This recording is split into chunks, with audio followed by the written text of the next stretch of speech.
Hey everyone, welcome back to MSP Fitness TV. I'm Taylor Gish. Today we're going to be talking about push-up in this Technique Hub video. Most folks find themselves kind of off to one side of the camp or the other. You either have a ton of push-ups and you don't know what to do or go further, or you don't have any and you're looking to at least get one. This video should provide you with a plethora of knowledge on both ends of the spectrum. As far as quality push-ups go, we here at MSP Fitness teach a full body plank position prior to even getting into a descent. So what I mean by that is I'd like to see a person set up from shoulder to heel, one solid board. This means that I'm going to be pushing into the floor instead of letting my shoulders get relaxed. I'm going to be turning my abs on, pulling my belly button to my spine versus letting my abs ride to the floor, and then heels are together. From that foundation, with that pushing into the floor, abs tight position, I'm just going to track my elbows close to the body and then drive through a whole hand. A couple more reps here, and then last one.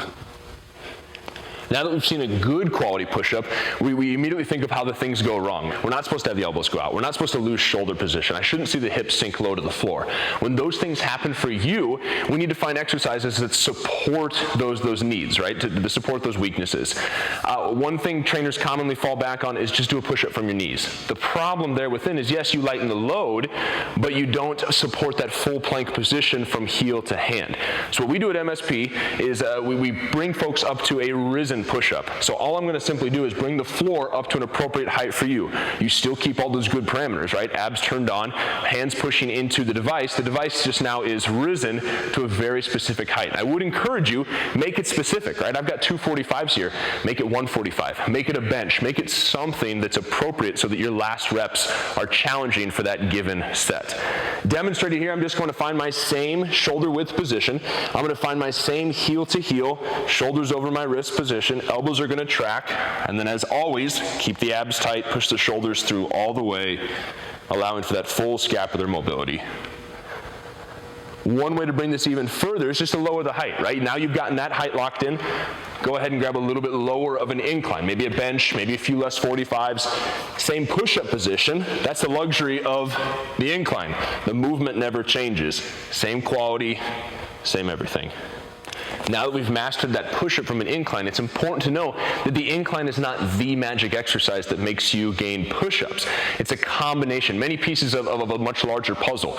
We are huge fans of shoulder stability exercises, external rotation work, Powell raise. You got to throw in some horizontal pushing, whether it's dumbbell, barbell, just some good solid plank work, videos of which we'll link down in the description, but those in conjunction with the lowering of the incline will make that push-up come much faster.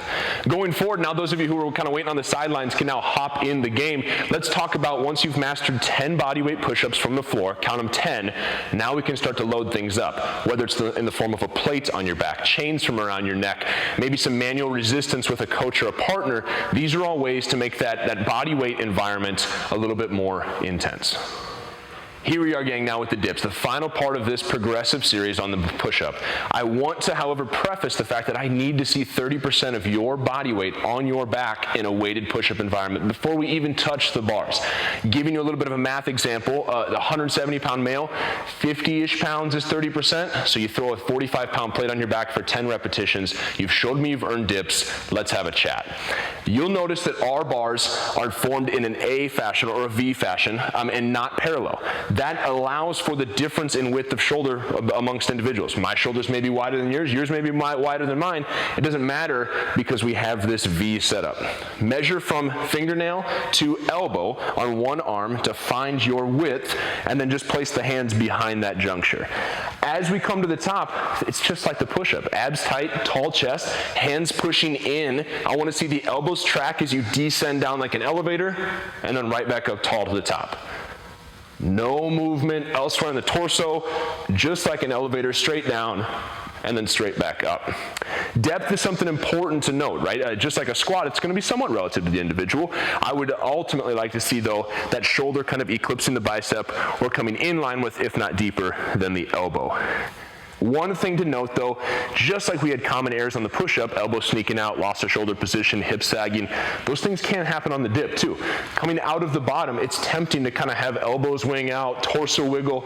I want to see absolutely no body English. This is a lift that I don't necessarily want to risk shoulder health on, especially when you're weighting up, holding your entire body load. Find yourself a quality coach, someone who can point you out where you're at on that push-up progression continuum, and then help you develop further. So whether you have a bunch of push-ups and are looking to push forward, or you just have a couple and a lot of desire to get one, I'd encourage you to just pick that start point, work within your ability along that continuum, and increase from there. All in all, gang, thanks for checking out our video on the push-up. We hope it was of value to you. Remember to check the description for links to other videos of exercises that help support the push-up and upper body strength. We'll see y'all next time. This has been Technique Hub at MSP Fitness TV. Make sure to check out more videos from us populated on our YouTube channel, and for more information, always mspfitness.com. Have a great day.